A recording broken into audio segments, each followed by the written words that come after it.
Assalamualaikum warahmatullahi wabarakatuh.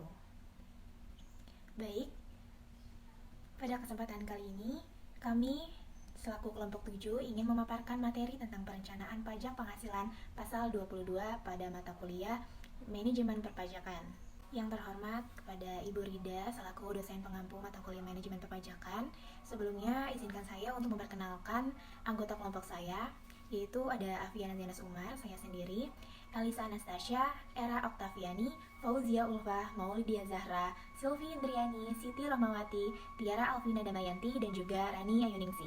Baik, pokok pembahasan yang pertama ini yaitu memahami Badan Pemungut PPh Pasal 22. Menurut BIRT 2015 hal 33, untuk meningkatkan penerimaan pajak, instrumen yang cukup membantu adalah penerapan pemotongan pajak secara luas. Objek pemotongan pajaknya tidak hanya gaji, upah, bunga, dan dividen, tetapi diperluas juga keimbangan profesional dan sewa. Di beberapa negara, objeknya mencakup semua transaksi bisnis. Di beberapa negara lainnya, kadangkala pemerintah setempat mengenalkan apa yang disebut sebagai reverse withholding. Apa sih reverse withholding itu? Yaitu pembeli atau instansi pemerintah atau perusahaan besar memotong pajak dari penjualan pengusaha kecil. Nah, di Indonesia ini juga diterapkan reverse withholding. Contohnya ada pada pasal 22 Undang-Undang PPh yang diantaranya menyatakan bahwa Menteri Keuangan dapat menetapkan yang pertama, bendahara pemerintah untuk memungut pajak sehubungan dengan pembayaran atas penyerahan barang. Yang kedua, badan-badan tertentu untuk memungut pajak dari wajib pajak yang melakukan kegiatan di bidang impor atau kegiatan usaha di bidang lainnya.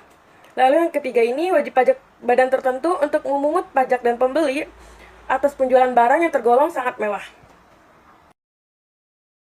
Lalu selanjutnya ini, penetapan dari Menteri Keuangan bersifat dinamis karena seberapa kali mengalami perubahan. Perluasan subjek pemungut dan objek pemungutan tidak terlepas dari fungsi pajak atau budget air, karena negara membutuhkan lebih banyak lagi dana dari pajak untuk menyukseskan pembangunan nasional.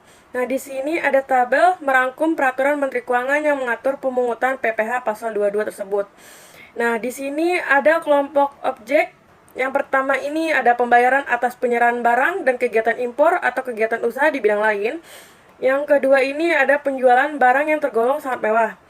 Nah, baik, yang pertama ini kelompok objeknya pembayaran atas penyerahan barang dan kegiatan impor atau kegiatan usaha di bidang lain dengan nomor peraturan. Yang pertama, Peraturan Menteri Keuangan nomor 154 PMK 03 tahun 2010 dengan tanggal terbit 31 Agustus 2010, masa berlakunya 31 Agustus 2010 sampai sekarang. Lalu nomor peraturan yang kedua ini, Peraturan Menteri Keuangan nomor 224 PMK 011 tahun 2012 dengan tanggal terbitnya itu 26 Desember 2012. Masa berlakunya ini 26 Desember 2012 sampai sekarang dengan perubahan yang pertama. Lalu nomor peraturan yang ketiga ini dengan Peraturan Menteri Keuangan nomor 146 PMK 011 tahun 2013 dengan tanggal terbitnya itu 4 November 2013. Masa berlakunya 4 November 2013 sampai sekarang dengan perubahan kedua. Lalu nomor peraturan yang keempat ini dengan Peraturan Menteri Keuangan nomor 175 PMK 03 tahun 2013, tanggal terbitnya ini 5 Desember 2013 dengan masa berlakunya 3 Januari 2014 sampai sekarang dengan perubahan ketiga. Lalu nomor peraturan yang kelima, Peraturan Menteri Keuangan nomor 107 PMK 03 tahun 2015 dengan tanggal terbitnya 8 Juni 2015, masa berlakunya 7 Agustus sampai sekarang dengan perubahan keempat. Lalu nomor 6 ini Peraturan Menteri Keuangan nomor 16 PMK 010 tahun 2016 dengan tanggal terbitnya ini 3 Februari 2016 dengan masa berlakunya 3 Februari 2016 sampai sekarang, perubahan yang kelima. Lalu kelompok objek yang kedua ini dengan nomor peraturan yang pertama Peraturan Menteri Keuangan nomor 253 PMK 03 tahun 2008 dengan tanggal terbitnya 31 Desember 2008, masa berlakunya 1 Januari 2009 sampai sekarang. Lalu nomor peraturan yang kedua ini Peraturan Menteri Keuangan nomor 90 PMK 03 tahun 2015 dengan tanggal terbitnya 30 April tahun 2015 dengan masa berlakunya dari 29 Mei 2015 sampai sekarang dengan perubahan yang pertama. Baik, materi selanjutnya yaitu memahami Badan Pemungut PPh Pasal 22. Di dalam pelaksanaan ketentuan Pasal 22 Undang-Undang PPh, Menteri Keuangan mempertimbangkan antara lain yang pertama, penunjukan pemungut pajak secara selektif demi pelaksanaan pemungutan pajak secara efektif dan efisien. Yang kedua, tidak mengganggu kelancaran lalu lintas barang. Dan yang ketiga, prosedur pemungutan yang sederhana sehingga mudah dilaksanakan. Pemungutan pajak berdasarkan ketentuan Pasal 22 Undang-Undang PPh dimaksudkan untuk meningkatkan peran serta masyarakat dalam pengumpulan dana melalui sistem pembayaran pajak. Tujuan lainnya adalah untuk kesederhanaan, kemudahan, dan pengenaan pajak yang tepat waktu. Untuk itu, pemungutan pajak berdasarkan ketentuan Pasal 22 Undang-Undang PPh dapat bersifat final. Berdasarkan Pasal 22 Undang-Undang PPh, wajib pajak harus memahami bahwa wakil rakyat telah memberikan kewenangan kepada Menteri Keuangan untuk membuat peraturan dalam rangka pelaksanaan kebijakan fiskal pemerintah. Kebijakan tersebut diantaranya adalah penunjukan Badan Pemungut PPh Pasal 22, perluasan objek PPh Pasal 22, dan penetapan tarif PPh Pasal 22. Kelalaian di dalam pemungutan berujung pada sanksi perpajakan. Akan tetapi, ketika kewajiban tersebut telah dilaksanakan melalui pemungutan, penyetoran, dan pelaporan wajib, tidak ada reward dari pemerintah pusat yang sudah terbantu. Mekanisme demikian sudah disetujui wakil rakyat melalui pengesahan Undang-Undang Perpajakan. Materi selanjutnya itu mencermati objek dan tarif PPh Pasal 22. Selanjutnya, sesuai dengan Pasal 22 Undang-Undang PPh, Menteri Keuangan diberi kewenangan oleh Undang-Undang untuk menentukan objek pajak dan tarifnya. Pada tahun 2015 dan 2016, terjadi ekstensifikasi objek pajak beserta tarifnya secara masif. Selain perluasan badan pemungut, Tabel 10.2 merangkum objek dan tarif terbaru, sedangkan Tabel 10.3 merangkum non-objeknya. Sebagian besar, PPh Pasal 22 yang dipungut dibukukan sebagian uang muka pajak karena sifat pemungutannya tidak final. Tetapi, tarif pemungutan yang tercantum pada tabel 10.2 berlaku terhadap wajib pajak yang dapat menunjukkan NPWP tarif lebih tinggi 100%, diterapkan terhadap wajib pajak yang tidak memiliki NPWP sepanjang pemungutan Pasal 22 bersifat tidak final. Selanjutnya akan dijelaskan oleh rekan saya, yaitu Rani. Tabel yang pertama tentang pemungutan PPh Pasal 22. Yang pertama, Bank Devisian, dan yang kedua, Direktorat Jenderal Bea dan Cukai. Objek PPh, impor barang. Tarif dan dasar pengenaan pajak yang pertama, 10% dari nilai impor sebagai tercantum dalam lampiran 1, Permeku nomor 107/PMK 110/2015. Yang kedua, 7,5% dari impor barang tercantum dalam lampiran Permeku nomor 107/PMK 010/2015. Yang ketiga, 0,5% dari nilai impor kedelai, gandum, dan tepung terigu. Dan yang keempat, 2,5% dari nilai impor sebagai barang-barang butiran A dan C di atas yang digunakan angka pengenaan impor atau APT. Yang kelima, 7,5% dari nilai impor selain barang-barang pada butiran S, D, C di atas yang tidak menggunakan APT. Dan yang terakhir, 7,5% dari harga jual atas barang. Sifat pengenaan pajaknya itu tidak final saat terutang pajaknya bersamaan dengan pembayaran bea masuk. Dan yang kedua, dalam hal pembayaran bea masuk ditunda atau dibentuk PPh Pasal 22 terutang dan dilunasi pada saat penyesuaian dokumentasi pemberitahuan atas impor barang. Dan yang kedua, ekspor komoditas tambang, batu bara, mineral logam, dan mineral oleh ekspor kecuali eksportir yang terkait dalam penyajian kerjasama perusahaan pertambangan dan kontrak karya. Tarif dan dasar pengenaan pajaknya yang pertama, 1,5% dari ekspor komoditas sesuai uraian barang dan pas tarif komoditas sistem atau KS sebagai tercantum dalam lampiran 3 Permeku nomor 107 atau garis PMK 010/2015. Yang kedua, nilai ekspor tersebut mengacu pada pembentukan ekspor barang atau PEB senilai free on board atau FOB. Dan tabel selanjutnya, pemungutan PPh Pasal 22. Bendahara pemerintah. Yang keempat, kuasa penggunaan anggaran atau KPA. Objek PPh-nya pembayaran atas pembelian barang.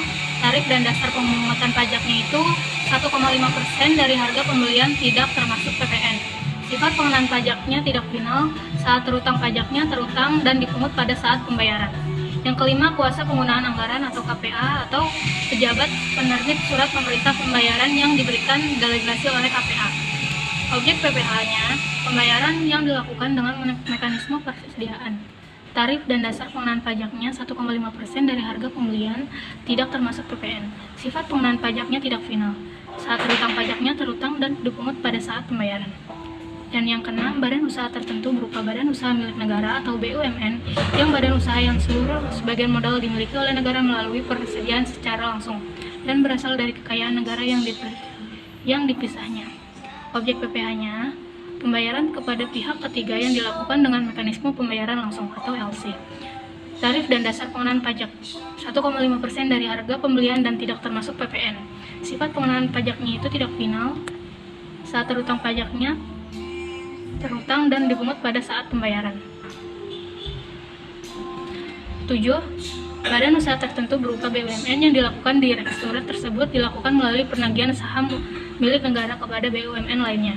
Objek PPh-nya itu pembayaran atas pembelian barang dan barang-barang untuk keperluan kegiatan usahanya. Tarif dan dasar pengenaan pajaknya itu 1,5% dari harga pembelian dan tidak termasuk final. Sifat pengenaan pajaknya tidak final. Saat terutang pajaknya terutang dan dipungut pada saat pembayaran. 8. Badan usaha tertentu yang dimiliki secara langsung oleh BUMN dan meliputi PT Pupuk Sriwijaya Palembang, PT Ekonia Gersik, PT Pupuk Kujang. Objek PPh-nya itu pembayaran atas pembelian barang dan atau barang-barang untuk keperluan ketagihan usahanya. Tarif dan dasar pengenaan pajaknya itu 1,5% dari harga pembelian tidak termasuk final. Sifat pengenaan pajaknya itu tidak final. Saat terutang pajaknya itu terutang dan dipungut pada saat pembayaran. Selanjutnya PT Pupuk Kalimantan Timur. Selanjutnya PT Pupuk Iskandar Muda, PT Telekomunikasi Seluler, PT Indonesia Power, PT Pembangkitan Jawa Bali, PT Semen Padang, PT Semen Tonasa, PT Elmusa Tbk, PT Krakatau Wajatama, PT Rajawali Mesinoro, PT Wijaya Karya Beton Tbk, PT Kimia Farma Apotek, PT Kimia Farma Trading dan Distribution, PT Badak Natural Gas Liquidation, PT Tambang Timah, PT Teknisme Surabaya, PT Indonesia Kombes Plus, PT Bank Syariah Mandiri, PT Bank BRI Syariah, dan yang terakhir PT Bank BNI Syariah. Selanjutnya nomor 10 ada badan usaha yang bergerak dalam bidang usaha berikut ini. Yang pertama yaitu ada industri semen.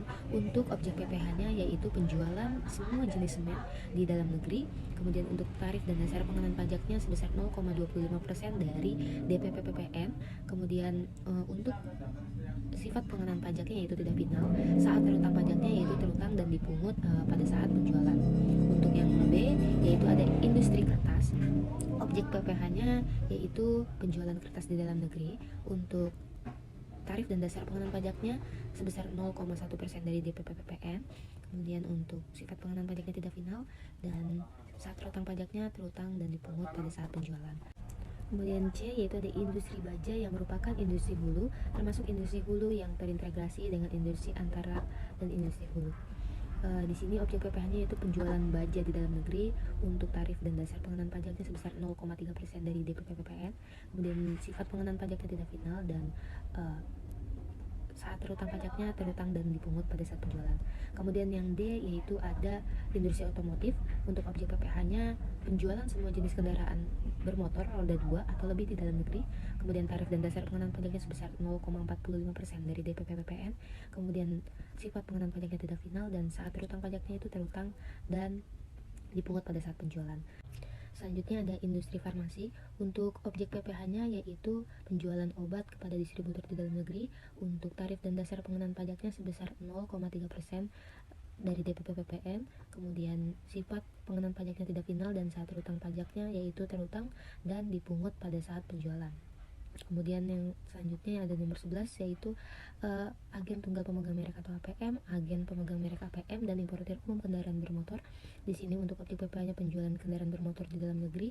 Kemudian tarif dan dasar pengenaan pajaknya 0,45% dari DPP PPN. Sifat pengenaan pajaknya tidak final, dan saat terutangnya terutang dan dipungut pada saat penjualan.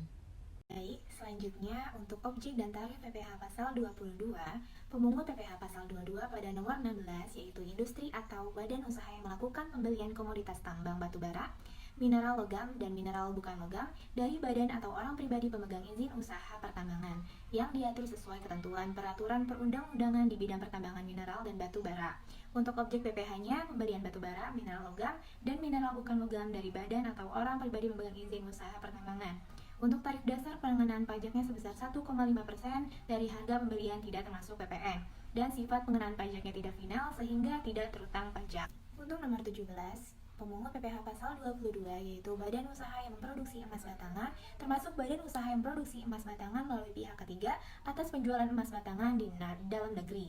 Untuk objek PPh-nya, penjualan emas batangan di dalam negeri, sehingga tarif dan dasar pengenaan pajaknya sebesar 0,45% dari harga jual emas batangan. Sehingga sifat pengenaan pajaknya itu tidak final dan tidak terutang pajak. Pada nomor 18 yaitu ada wajib pajak badan yang melakukan penjualan barang yang tergolong sangat mewah. Untuk objek PPh-nya itu ada 6. Yang pertama ada pesawat terbang pribadi dan helikopter pribadi, ada kapal pesiar, yacht dan sejenisnya, ada rumah beserta tanahnya dengan beberapa syaratnya, ada apartemen, kondominium dan sejenisnya dengan beberapa syaratnya, ada kendaraan bermotor roda 4, pengangkutan orang kurang dari 10 orang, berupa sedan, jeep, SUV, MPV, minibus, dan sejenisnya dengan beberapa syaratnya. Dan yang terakhir ada kendaraan bermotor roda 2 dan 3 dengan syaratnya. Lalu, untuk tarif dan dasar pengenaan pajaknya sebesar 5% dari harga jual, tidak termasuk PPN dan PPHBM, jumlah yang dibayarkan oleh pembeli kepada penjual, sehingga bersifat tidak final dan saat terutangnya itu pada saat penjualan. Objek dan tarif PPh pasal 22. 1. Impor barang atau jasa dan atau penyerahan barang yang berdasarkan ketentuan peraturan perundang-undangan tak terutang PPh. Keterangan perlu SKB PPh pasal 22. Nomor 2. Impor barang yang dibebaskan dari pungutan biaya masuk dan atau PPN yaitu A. Barang perwakilan negara asing beserta para pejabatnya yang bertugas di Indonesia berdasarkan asas timbal balik. B. Barang untuk keperluan badan internasional beserta pejabatnya yang bertugas di Indonesia dan tidak memegang paspor Indonesia yang diakui dan terdaftar dalam peraturan Menteri Keuangan yang mengatur mengenai tata cara pemberian pembekalan biaya masuk dan cukai atas impor barang untuk keperluan badan internasional beserta para pejabatnya yang bertugas di Indonesia. C. Barang kiriman atau hadiah atau hibah untuk keperluan ibadah umum, amal, sosial, kebudayaan, atau untuk kepentingan penanggulangan bencana. D. Barang untuk keperluan museum, kebun binatang, dan tempat lain semacam itu yang terbuka untuk umum. E. Barang untuk keperluan penelitian dan pengembangan ilmu pengetahuan. F. Barang untuk keperluan khusus kaum tunanetra dan penyandang cacat lainnya. G. Peti atau kemasan lain yang berisi jenazah atau abu jenazah. H. Barang pindahan. I. Barang pribadi penumpang awak sarana pengangkut pelintas batas dan barang kiriman sampai batas jumlah tertentu sesuai dengan ketentuan perundang-undangan kepabeanan. J. Barang yang diimpor oleh pemerintah pusat atau pemerintah daerah yang ditunjuk untuk kepentingan umum. K. Persenjataan, amunisasi, dan perlengkapan militer termasuk suku cadang yang diperuntukkan bagi keperluan pertahanan dan keamanan negara. L. Barang dan bahan yang dipergunakan untuk menghasilkan barang bagi keperluan pertahanan dan keamanan negara. M. Vaksin polio dalam rangka pelaksanaan untuk menghasilkan barang bagi keperluan pertahanan dan keamanan negara. N. Buku ilmu, pengetahuan, dan teknologi, buku pelajaran umum, kitab suci, buku pelajaran agama, dan buku ilmu pengetahuan lainnya. O. Kapal laut, kapal angkutan sungai, kapal angkutan danau, dan kapal angkutan penyeberangan, kapal pandu, kapal penangkapan ikan, kapal tongkang, dan suku cadangannya, serta alat keselamatan pelayaran dan alat keselamatan manusia yang diimpor dan digunakan oleh perusahaan pelayanan niaga nasional atau perusahaan penangkapan ikan nasional, perusahaan penyelenggaraan jasa kepelabuhan nasional atau perusahaan penyelenggaraan jasa angkutan sungai, danau, dan penyeberangan nasional sesuai dengan kegiatan usahanya. P. Pesawat udara dan suku cadang serta alat keselamatan penerbangan atau alat keselamatan manusia, peralatan untuk perbaikan atau pemeliharaan yang diimpor dan digunakan oleh perusahaan angkutan dua niaga nasional atau PAUNN, dan suku cadang serta peralatan untuk perbaikan dan pemeliharaan pesawat udara yang diimpor oleh pihak uang ditunjuk oleh PAUNN yang digunakan dalam rangka pemberian jasa perawatan atau reparasi pesawat udara kepada PAUNN. Keterangan dilaksanakan oleh Direktorat Jenderal Bea dan Cukai DJBJ yang tata caranya diatur oleh Direktur Jenderal Bea dan Cukai dan atau Direktur Jenderal Pajak. Non-objek PPh pasal 22. I. Kereta api dan suku cadangannya serta peralatan untuk perbaikan atau pemeliharaan serta prasarana perkereta apian yang diimpor dan digunakan oleh badan usaha penyelenggara sarana perkereta apian umum dan atau badan usaha penyelenggara sarana perkereta apian umum dan atau badan usaha penyelenggara prasarana perkeretaan umum yang digunakan untuk pembuatan kereta api, suku cadang peralatan untuk perbaikan atau pemeliharaan serta prasarana perkereta apian yang akan digunakan oleh badan usaha penyelenggara sarana perkereta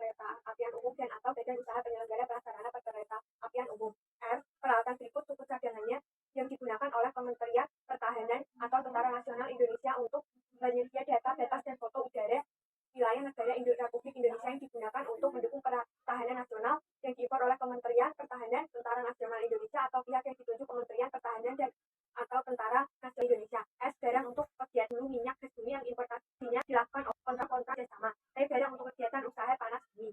3. Impor sementara jika pada waktu impornya nyata-nyata dimaksudkan untuk diekspor kembali, keterangan dilaksanakan oleh Dirjen DJ yang tata caranya diatur oleh Dirjen DJ dan atau Dirjen Pajak. 4. Impor kembali atau reimpor yang meliputi barang-barang yang telah diekspor kemudian diimpor kembali dalam kualitas yang sama atau barang-barang yang telah diekspor untuk keperluan perbaikan, pengerjaan dan pengujian yang telah memenuhi syarat yang ditentukan oleh Direktorat Jenderal Bea dan Cukai. Keterangan tanpa SKP PPh pasal 22.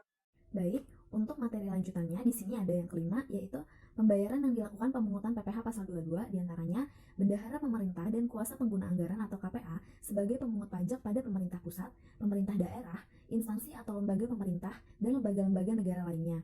Kemudian, bendahara pengeluaran berkenaan dengan pembayaran atas pembelian barang yang dilakukan dengan mekanisme uang persediaan atau UP. Kemudian, kuasa pengguna anggaran atau KPA atau pejabat penerbit surat perintah membayar yang diberi delegasi oleh kuasa pengguna anggaran berkenaan dengan pembayaran atas pembelian barang kepada pihak ketiga yang dilakukan dengan mekanisme pembayaran langsung atau LS untuk jumlah paling banyak sebanyak 2 juta rupiah dan tidak merupakan pembayaran yang terpecah-pecah. Yang keenam, pembayaran oleh badan usaha tertentu yang ditunjuk sebagai pemungut PPh pasal 22 untuk jumlah paling banyak sebesar 10 juta rupiah dan tidak merupakan pembayaran yang terpecah-pecah. Yang ketujuh, ada pembayaran untuk pembelian bahan bakar minyak, gas, pelumas, benda-benda pos, dan pemakaian air dan listrik. Selanjutnya, yang kedelapan, ada pembayaran untuk pembelian minyak bumi dan atau produk sampingan dari kegiatan usaha hulu di bidang minyak dan gas bumi yang dihasilkan Indonesia dari pertama, kontraktor yang melakukan eksplorasi dan eksploitasi berdasarkan kontrak kerjasama. Lalu yang kedua, kontraktor yang melakukan eksplorasi dan eksploitasi berdasarkan kontrak kerjasama. Yang kesembilan, pembayaran atas pembelian panas bumi atau listrik dari hasil perusahaan wajib pajak yang menjalankan usaha di bidang usaha panas bumi berdasarkan kontrak kerjasama pengusahaan sumber daya panas bumi. Yang kesepuluh, pembayaran atas pembelian bahan-bahan untuk keperluan industri atau ekspor oleh badan usaha industri atau eksportir yang bergerak dalam sektor kehutanan, perkebunan, pertanian, peternakan, dan perikanan yang jumlahnya paling banyak 20 juta, tidak termasuk PPN dan tidak merupakan pembayaran yang terpecah-pecah. Yang ke-11, pembelian batu bara, mineral, logam, dan mineral bukan logam dari badan atau orang pribadi pemegang izin usaha pertambangan yang telah dipungut PPh pasal 22 atas pembelian barang dan atau bahan-bahan untuk kepentingan kegiatan usaha oleh BUMN. Next. Baik, untuk yang berikutnya di sini ada yang ke-12, impor emas batangan yang akan diproses untuk menghasilkan barang perhiasan dan emas untuk tujuan diekspor. Ke-13, pembayaran untuk pembelian barang sehubungan dengan penggunaan dana bantuan operasional sekolah atau BOS. Ke-14, penjualan kendaraan bermotor dalam negeri yang dilakukan oleh industri otomotif, agen tunggal pemegang merek atau ATPM, agen pemegang merek atau APM, dan importir umum kendaraan bermotor yang telah dikenal pemungutan PPh berdasarkan ketentuan pasal 22 ayat 1 huruf C UU PPh dan peraturan pelaksanaannya. Ke-15, penjualan emas batangan oleh badan usaha yang memproduksi emas batangan kepada Bank Indonesia. Ke-16, pembelian gabah dan atau beras oleh bendahara pemerintah atau kuasa pengguna anggaran, pejabat penerbit perintah membayar yang telah diberi delegasi oleh kuasa pengguna anggaran atau bendahara pengeluaran. Ke-17, pembelian gabah dan atau beras oleh perusahaan umum badan urusan logistik atau Perum Bulog. Selanjutnya, yang ke-18, barang impor yang dikenakan tarif bea masuk sebesar 0% atau tidak dipungut PPN. Untuk poin ke-18, dilaksanakan oleh DJBC yang tata caranya diatur oleh Dirjen BC dan atau Dirjen Pajak. Ke-19, pembelian barang yang tergolong sangat mewah yang dilakukan oleh bukan subjek pajak. Untuk materi selanjutnya akan disampaikan oleh rekan saya. Baik, pokok pembahasan selanjutnya yaitu pembelian batu bara oleh badan pemungut PPh tertentu. Badan usaha tertentu yang dimiliki secara langsung oleh BUMN ditunjuk sebagai pemungut PPh pasal 22. Khusus untuk bahan usaha tertentu yang melakukan pembelian batu bara, mineral logam, dan mineral bukan logam dari badan atau orang pribadi pemegang izin usaha pertambangan atau yang disingkat IUP harus memungut PPh pasal 22 sebanyak 2 kali. Di dalam satu transaksi tersebut ada 2 objek pemungutan PPh pasal 22 dengan subjek pajak yang sama. Subjek pajaknya adalah badan usaha tertentu yang ditunjuk sebagai pemungut dan orang pribadi atau badan pemegang IUP, sedangkan transaksinya 1. Tetapi objek pemungutannya ada 2, yaitu yang pertama pembelian batu bara, mineral logam, dan mineral bukan logam dari badan atau orang pribadi pemegang izin usaha pertambangan. Bisa dilihat di nomor 16 tabel 10.2. Yang kedua, pembayaran atas pembelian barang dan atau bahan-bahan untuk keperluan kegiatan usahanya. Bisa dilihat di nomor 9 tabel 10.2. Poin selanjutnya yaitu pembelian listrik untuk dijual kembali oleh PT PLN terutang PPh pasal 22. Berdasarkan Peraturan Menkyu Nomor 224 PMK 011 Tahun 2012, PT PLN telah ditunjuk sebagai pemungut PPh Pasal 22 untuk mendistribusikan listrik kepada pelanggan. PT PLN membeli listrik dari Independent Power Producer sesuai kontrak mereka. Di dalam Peraturan Menkyu Nomor 224 PMK 011 Tahun 2012, sebagaimana telah diubah terakhir dengan Peraturan Menkyu Nomor 90 PMK 03 Tahun 2015, khususnya Pasal 3 Ayat 1 huruf E angka 3 poin B, dikecualikan dari pemungutan PPh Pasal 22 untuk pembayaran yang dilakukan oleh PT PLN selaku pemungut PPh Pasal 22 berkenaan dengan pembayaran untuk pemakaian listrik atau bukan pembelian listrik. Bisa dilihat pada butir 7 tabel 10.3. Dan selanjutnya pembayaran untuk pembelian listrik hasil pengusahaan panas bumi dari wajib pajak yang menjalankan usaha di bidang usaha panas bumi berdasarkan kontrak kerjasama pengusahaan sumber daya panas bumi. Ketentuan sebelumnya menyebutkan bahwa pembelian listrik untuk dijual kembali berasal dari dua sumber, yaitu yang pertama, Independent Power Producer yang menjalankan usaha di bidang usaha panas dan bumi berdasarkan kontrak kerjasama pengusahaan sumber daya panas bumi. Dan yang kedua, Independent Power Producer. Selain itu, pembelian listrik untuk dijual kembali oleh PT PLN dari IPP selain butir 1 di atas, terutang PPh Pasal 22 dan PT PLN harus melakukan pemungutan. Permasalahan ini sudah diatur di dalam Peraturan Menkyu Nomor 224 PMK 011 Tahun 2012 dan sepertinya baru disadari oleh PT PLN. Padahal kontrak jual beli listrik sudah berlangsung lama. Untuk itu, wajib pajak yang bertindak sebagai IPP perlu mengecek kembali kontrak yang disetujui bersama PT PLN. Materi selanjutnya akan dijelaskan oleh rekan saya, Elisa Anastasia. Baik, pokok pembahasan yang terakhir yaitu mencermati saat pemungutan PPh Pasal 22. Penentuan saat terutang pajak terkait kapan PPh Pasal 22 harus dipungut oleh pihak-pihak tertentu. Pemahaman yang baik tentang saat pemungutan PPh Pasal 22 dapat meminimalkan risiko keterlambatan penyetoran pajak yang berakibat pengenaan sanksi administrasi. Khusus untuk pemungutan pajak yang melakukan penjualan barang yang tergolong sangat mewah, kewajibannya adalah sebagai berikut. Yang pertama, wajib memberikan tanda bukti pemungutan kepada orang pribadi atau badan yang dipungut setiap melakukan pemungutan. Yang kedua, wajib menyetorkan PPh yang dipungut ke kantor pos atau bank yang ditunjuk oleh Menteri Keuangan paling lama tanggal 10 bulan berikutnya setelah masa pajak berakhir dengan menggunakan surat setoran pajak. Dan yang ketiga, wajib melaporkan hasil pemungutannya dengan menggunakan surat pemberitahuan masa ke kantor pelayanan pajak paling lama 20 hari setelah masa pajak berakhir. Baiklah, demikian pemaparan materi dari saya dan rekan-rekan saya untuk perwakilan kelompok 7. Semoga materi yang telah disampaikan dapat mudah dipahami dan mudah dimengerti. Kurang lebihnya kami ucapkan mohon maaf. Akhir kata, terima kasih. Wassalamualaikum warahmatullahi wabarakatuh.